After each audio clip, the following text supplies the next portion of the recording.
إن الحمد لله نحمده ونستعينه ونستغفره ونعوذ به من شرور أنفسنا ومن سيئات أعمالنا من يهده الله فلا مضل له ومن يضلل فلا هادي له وأشهد أن لا إله إلا الله وحده لا شريك له وأشهد أن محمدا عبده ورسوله يا أيها الذين آمنوا اتقوا الله حق تقاته ولا تموتن إلا وأنتم مسلمون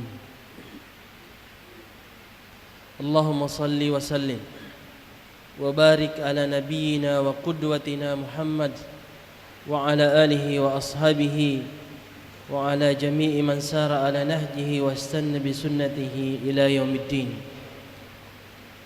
Ma'asyiral muslimin, jemaah Jumat yang dirahmati Allah Subhanahu wa taala. Alhamdulillah, di hari yang mulia ini, di tempat yang penuh berkah ini, dengan izin dan taufik dari Allah Subhanahu wa taala, kita bisa hadir untuk membuktikan penghambaan kita kepadanya, untuk mengakui keesaannya, untuk berupaya bertaqarrub kepadanya semampu kita. Sebab kita menyadari bahwa dalam kehidupan kita di dunia ini begitu banyak hal-hal yang bisa menyebabkan kita lalai dalam menunaikan kewajiban-kewajiban kita, yang pada hakikatnya semuanya kembali kepada kemaslahatan kita di dunia dan di akhirat. Kita juga menyadari bahwa di akhirat kelak setiap perbuatan kita, ucapan-ucapan kita, bahkan yang ada di dalam hati kita akan kita pertanggungjawabkan, sehingga menjadi suatu kebiasaan baik bagi seorang muslim untuk senantiasa mengintrospeksi dirinya, muhasabah, agar kelak suatu saat ketika tiba saatnya setiap perbuatan itu akan diperhitungkan, dia telah mempersiapkan dirinya dengan baik. Ma'asyiral muslimin, a'azzakumullah, sebenarnya setiap kita ini mengenali hakikat diri kita masing-masing. Apakah kita ini termasuk dalam kelompok orang-orang yang berhak mendapatkan ridha dan kasih sayang Allah Subhanahu wa taala, atau mungkin kita ini lebih mengenali diri kita sebagai orang yang lebih pantas digolongkan sebagai orang-orang yang mungkin sulit untuk mendapatkan ridha dan rahmat Allah Subhanahu wa taala. Dan itu kita bisa saksikan dari setiap aktivitas kita di dunia ini. Apakah kebanyakannya kepada hal-hal yang baik atau mungkin kepada hal-hal yang buruk? Balil insanu ala nafsihi basirah walau alqa ma'adhirah. Padahal nantinya di akhirat kelak, ma'asyiral muslimin, a'azzakumullah, setiap kita ini akan membaca kitab catatan amalan kita masing-masing. Allah Subhanahu wa taala mengatakan, "Iqra kitabak." Tahukah kita kitab yang akan kita baca nanti di hari akhirat? Kitab yang la yughadiru saghiratan wala kabiratan illa ahsaha, tidak meninggalkan sesuatu yang kecil apalagi yang besar, kecuali semuanya tertorehkan di dalamnya, sehingga orang-orang pelaku dosa dan maksiat akan kaget melihatnya. Iqra kitabak, bacalah kitabmu. Kafa bi nafsika al-yawma 'alaika hasiba, cukuplah dirimu sendiri yang menghisap yang menghitung-hitung amalan-amalanmu itu. Kata ulama kita bahwa ini adalah min a'zamil insaf wal adl,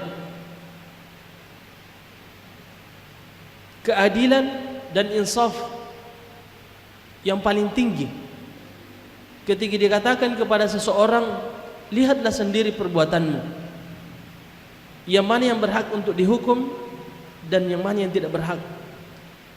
Ketika dikatakan bukalah sendiri kitab catatan perbuatanmu dan bacalah sendiri yang mana di antara perbuatanmu yang memang berhak untuk dihukum.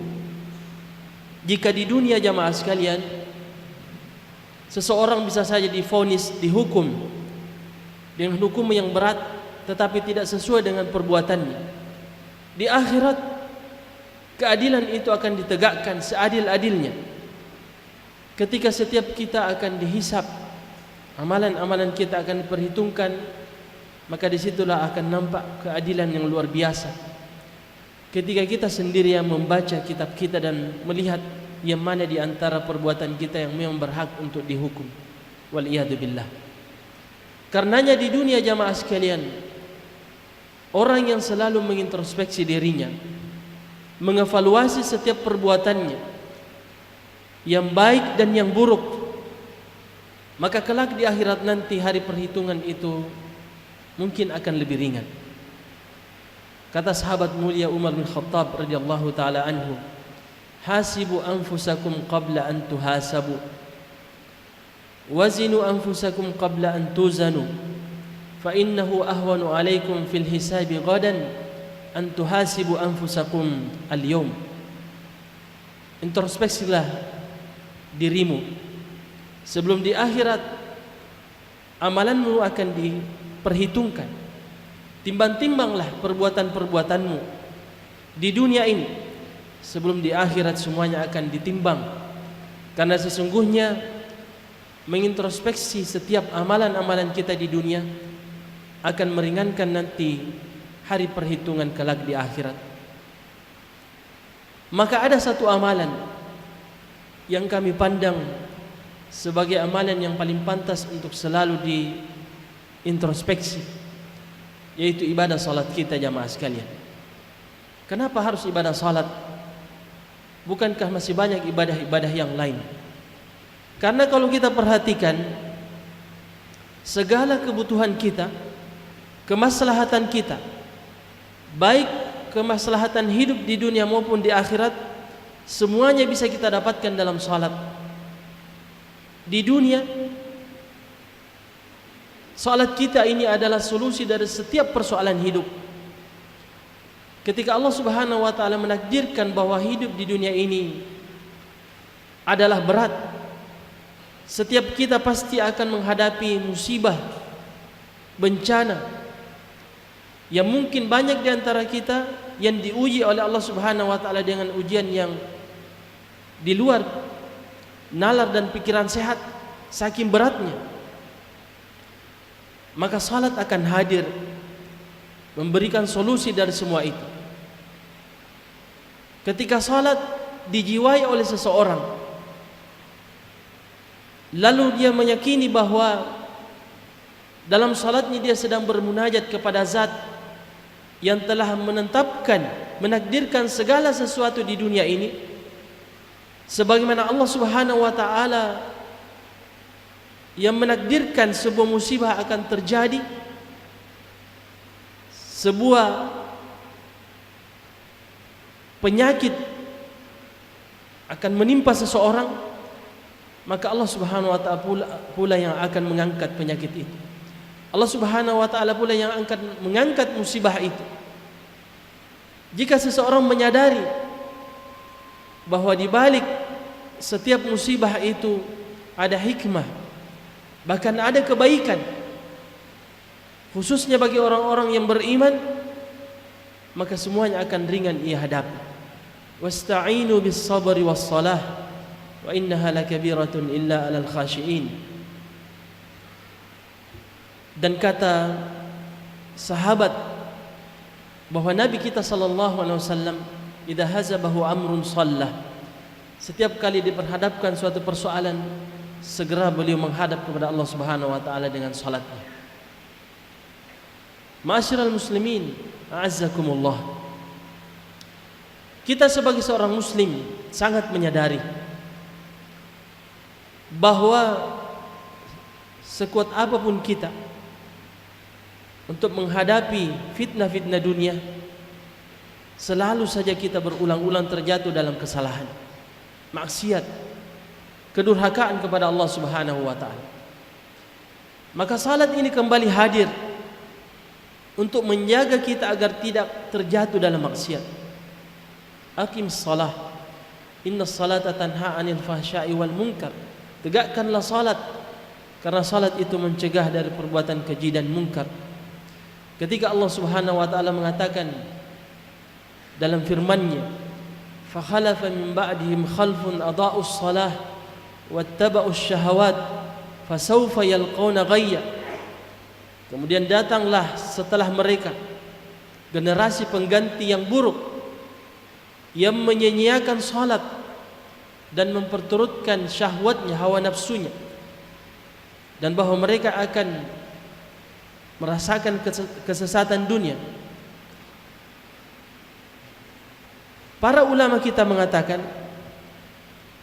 bahwa ayat ini menjelaskan kaitan antara salat dengan syahwat, bahwa jika seseorang tidak mampu untuk mengatasi syahwatnya, maka hendaklah dia memperhatikan salatnya. Pasti ada masalah.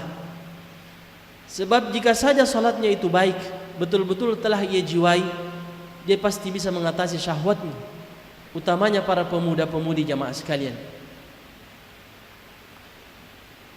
Dan Nabi kita sallallahu alaihi wasallam dalam sebuah hadis kursi pernah langsung meriwayatkan dari Allah Subhanahu wa taala. Hadis yang agak panjang. Di antara penggalan hadis itu berbunyi,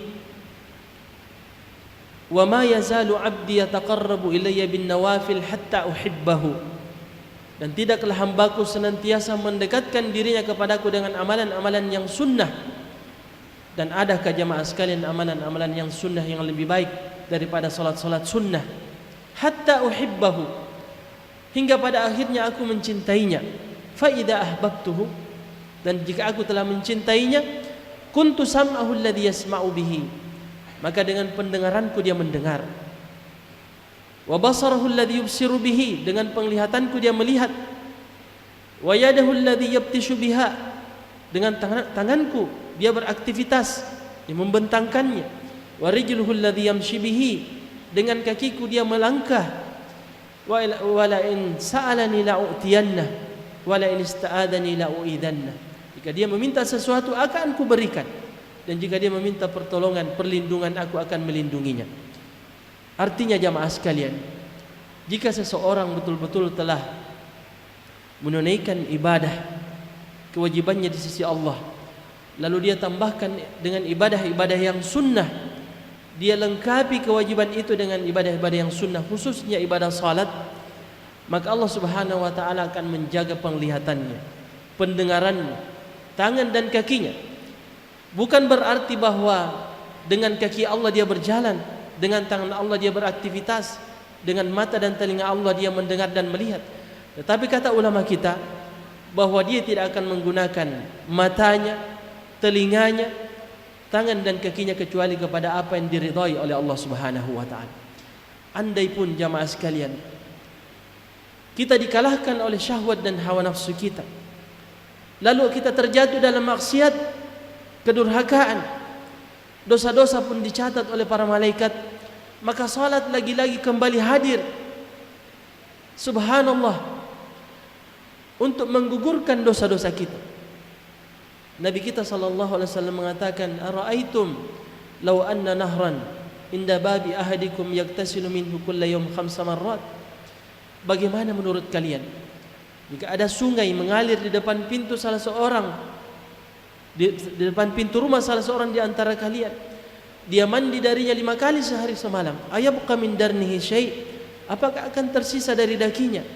Para sahabat mengatakan tidak akan tersisa ya Rasulullah. 5 kali sehari semalam dia mandi. Maka Nabi mengatakan itulah perumpamaan salat 5 waktu, yamhullahu bihinnal khataya, dengannya Allah Subhanahu wa taala akan menggugurkan dosa-dosa itu. Maka semoga Allah Subhanahu wa taala memberikan kita taufik untuk selalu mengintrospeksi diri kita, amalan-amalan kita, agar kelak nanti di akhirat, di hari perhitungan, Allah Subhanahu wa taala meringankannya untuk kita semua. Barakallahu li wa lakum fil Qur'anil azim wa nafa'ani wa iyyakum bima fihi minal ayati wadh-dhikril hakim. Aqulu ma tasma'un fastaghfirullah innahu huwal ghafurur rahim.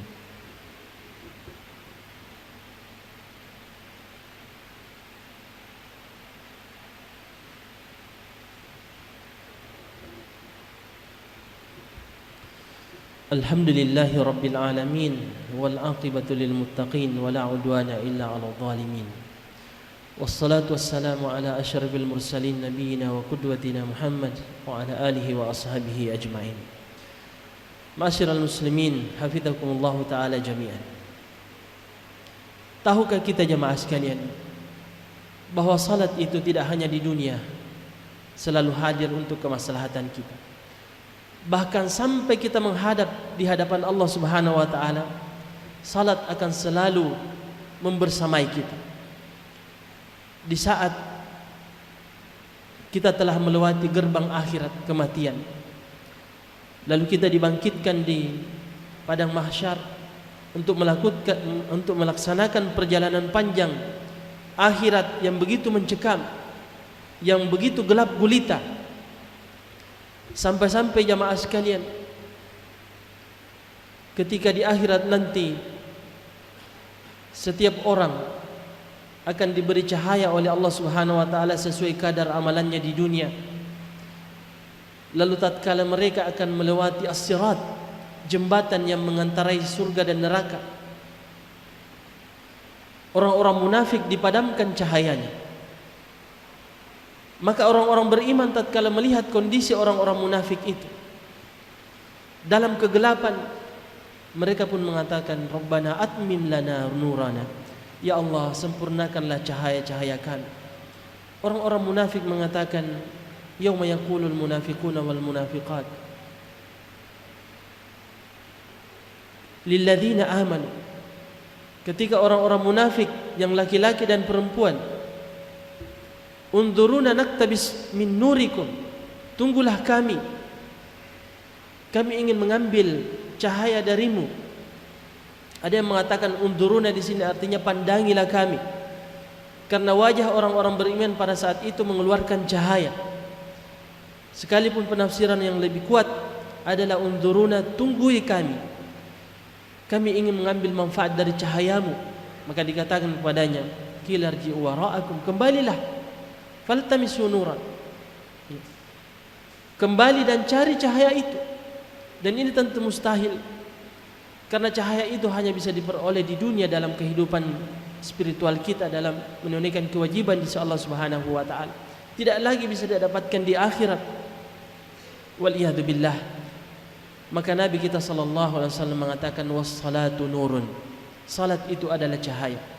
Cahaya di dunia yang akan menuntun kita dalam kehidupan dunia kita, mengarahkan kita kepada hidayah, kepada kebahagiaan di dunia sebelum kebahagiaan di akhirat. Dan di akhirat nanti akan hadir sebagai cahaya yang akan menuntun perjalanan akhirat kita. Tidak hanya sampai di situ jamaah sekalian. Salat ini, ketika seseorang berhasil meraih surga Allah Subhanahu wa taala, akan mengangkat derajatnya. Thauban radhiyallahu taala anhu ketika ditanya amalan apakah yang paling dicintai oleh Allah Subhanahu wa taala, dia mengatakan, aku pernah mendengar jawaban dari pertanyaan ini dari Rasulullah sallallahu alaihi wasallam. Lalu Nabi mengatakan kepadaku, alaika bikathratis sujud, hendaklah engkau memperbanyak sujud. Fa innaka lan tasjuda lillahi sajadatan illa rafa'a Allahu bika biha darajah. Rafa'aka Allahu biha darajah. Karena sesungguhnya tidaklah engkau bersujud satu kali karena Allah Subhanahu wa taala, kecuali dengannya Allah Subhanahu wa taala mengangkat derajatmu. Wa yamhullahu laka biha khati'ah.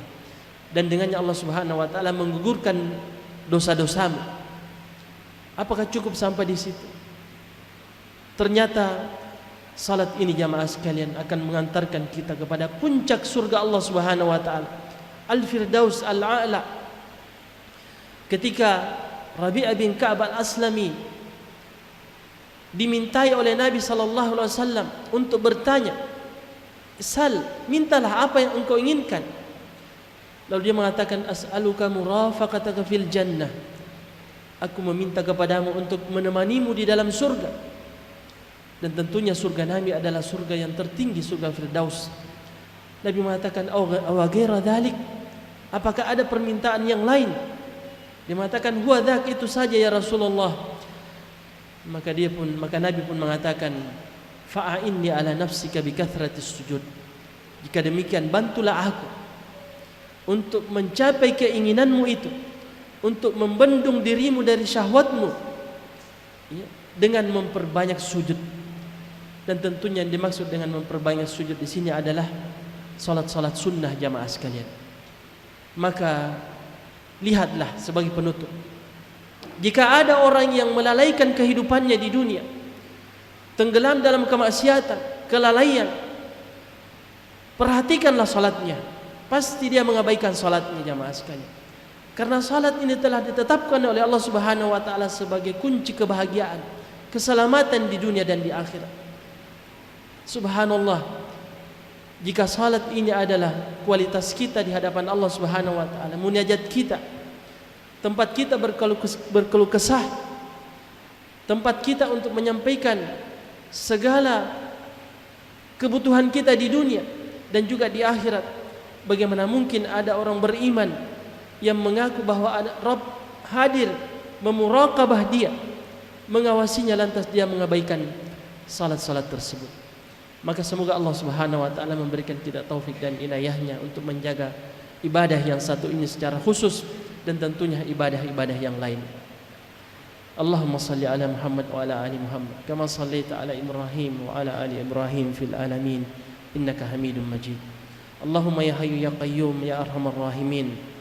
Rabbana zalamna anfusana wa illam taghfir lana wa tarhamna lanakunanna minal khasirin. لا إله إلا أنت سبحانك إنا كنا من الظالمين. اللهم اقسم لنا من خشيتك ما تهول به بيننا وبين معصيتك، ومن طاعتك ما تبلغنا به جنتك، ومن اليقين ما تهون به علينا مصائب الدنيا.